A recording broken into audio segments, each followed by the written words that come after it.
create your own survival manual. I think that that's good to make a copy, to have one at home, one in the car, just in case, and, maybe one at work or, at your shelter if you have one already, or a designated place. I think that those are great options. Also, you're right about the Internet. I mean, there are so many websites.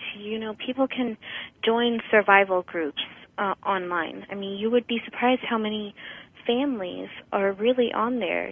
People with children that are concerned about the safety of their family. Single people.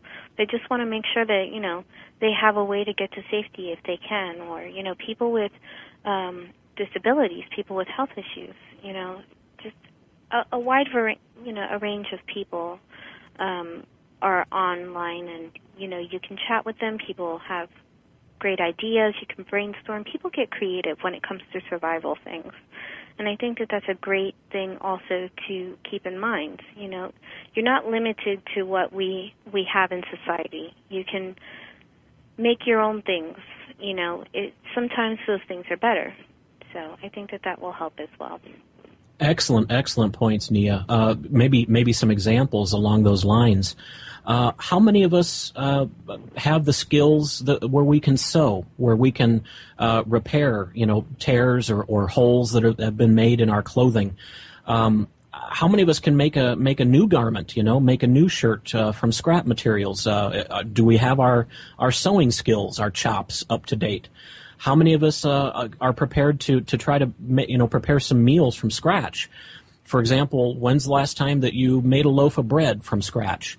Some of these types of ideas, considerations, I think, go right to Nia's point about the resources that we have available today in this wonderful information age with the power of the Internet. But again, if that power goes out, we lose access to some of those. And Nia, another point that you had made is some of these groups, whether they're groups of like-minded folks that maybe you can access or figure out more information again from the Internet. I think you'd referenced one of those in our communication. Is it Vivos, Terra Vivos? Could you talk about that for a moment? Terra Vivos is an organization that offers a safe zone or a safe haven for people. They do charge, and they're a little expensive, but doing some research, I mean, they are a great organization, or they seem that way at least, and they provide everything that you could possibly think of. I went through their whole website, and I just thought, wow, it would take a family just about forever to be as prepared as they have. They've literally thought of every scenario, and they have even little icons with pictures at the bottom for every catastrophe scenario and stuff like that. Cool. So they charge, I think it is now $9,950. Oh my goodness. Per their website, per person. Wow. And that's for economy class. However, they do have a facility, they have medical facilities, decontamination facilities. Their bunkers are solar flare-proof, nuclear warfare-proof, biological and chemical warfare-proof, comet, sure. And asteroid striking resistant, or, that to that level. They're extinction level event preparedness, basically. Yeah. And they even have a cryo center that they're producing kind of like a Noah's Ark kind of a thing, where they're storing DNA and eggs and stuff, which I think is great, But yes. The cost that it would take for a family to prepare to that magnitude, which are things that you would need, not to mention physical contact with other people and maybe help from, others that are more knowledgeable than yourself.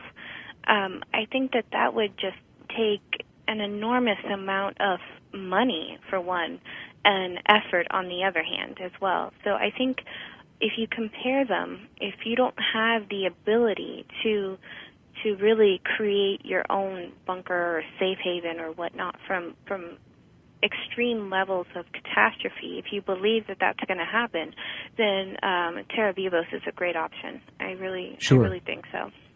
And folks, I do want to make mention, this is most definitely not a paid advertisement or even just commercial placement for this organization. That's correct. They are not paying me to tell them, to tell anybody about them. And they're definitely not paying me either. I just found it to be a very good example of a resource that is available on the internet. And folks, it's just one example. There are many different networks of folks that are working on a nonprofit basis, but networks of folks who are trying to share information. They're trying to compare best practices and ideas that they're using and taking and working with themselves.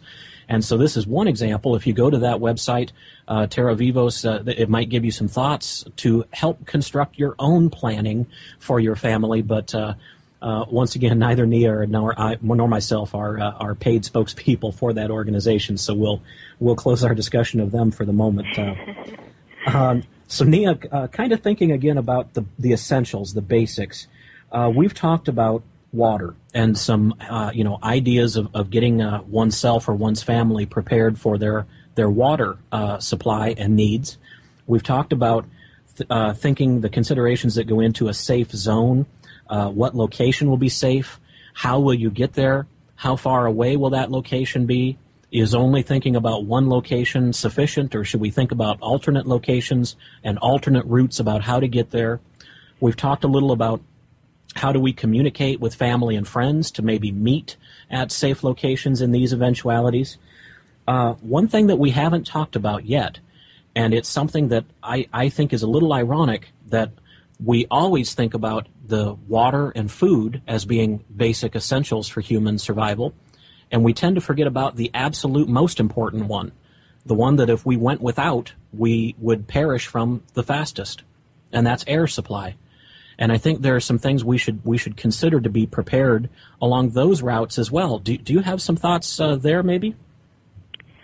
I think that if people are going to prepare by creating bunkers in their backyard, underground, or something along those lines, then that is something that they really need to take into consideration. They need to have closed air units with a tremendous amount of filtration, on several levels, because, air may very well be an issue someday, for a variety of reasons, and I think you're absolutely correct. And not only that, but I think people should have some air tanks in the house on hand, just in case, whether it be for a fire or something simple along those lines, or something more hazardous like, gas, or like we were talking about earlier, nuclear. Not that would help much, but, every little bit helps, Yes. Yep. So I think that's a very good point.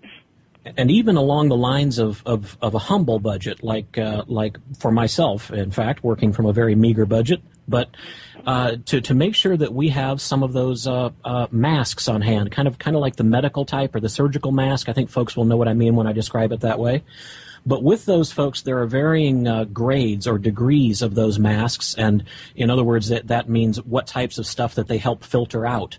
Are they strong enough, or are they made constructed in such that they can help prevent some of the biological transfer, whether it's virus-type stuff or the little bugs in the air? Here I'm showing my ignorance of the medical field, Nia, and I feel so badly given your great experience there. But I think quite all right. A lot of people don't know about, those type of grades, so I'm just basically going to put it in lay terms. Basically, you want to, if you're going to just buy regular, masks, medical masks, I would probably invest in something that's going to have the most filtration. They're really not that expensive, so I'm sure you can buy a bunch of boxes of them. But if we're talking about, biological warfare or something like that, you definitely want to get suits or some kind of gas mask, I would say, if you were going to truly invest in something like that. But if you didn't have the money and that's all you could do, definitely they have, in the surgical and in OR, they have these kind of paper jumpsuits that you can put on. They usually use them for people that are doing construction or something in the operating rooms that have to be in, at least a clean attire. So they make them wear that, but it prevents, a lot of things, pathogens from getting out and pathogens from getting in. It's not totally sterile, but it's better than nothing. So that might be something to help. And again, those are fairly cheap, so that is a good option to keep on hand, especially if there's like in Katrina, there was, and I hate to say this on the radio, but there were a lot of dead bodies around, and that is not something that you want your children to be touching or yourself to be touching. A lot of people contract infections and disease, and they come in contact with bodily fluids that they don't want to, and it's not pretty, but it has to be said. So quite right. And so once again, folks, even working from the humblest of budgets, it's very low cost to have some of these surgical type masks or these medical type masks on hand. It's very inexpensive. I found that out personally again. And yet, to have those on hand will give you one additional leg up, in particular, if you yourself or someone in your family suffers from any number of allergies. And another layer of consideration there is maybe you have someone who suffers from asthma. Do you have enough, whether it's inhalers or whatever other method of sort of working with asthma or other respiratory-based issues, do you have enough of those medicines or those inhalers or other relief means on hand to last an extended period of time? If there were one of these sort of disasters that happened in your part of the world, the grocery store shelves as well as the dime store and pharmacy shelves, they'll empty fairly quickly. So do you have a reserve of these critical things on hand so that you can take care of that? If it's the nature of the emergency is such that families are closed up in their homes, and one member of your family becomes ill, I think that's where Nia's example of having at least one or two, and they're very low cost. You can get these suits made of paper or lightweight plastic for only about $10. So you can have, for as low as $10, you can have a couple of those on hand just in case you need to be working with or treating medically someone in your family that has contracted something that the rest of the folks in the family have not contracted yet.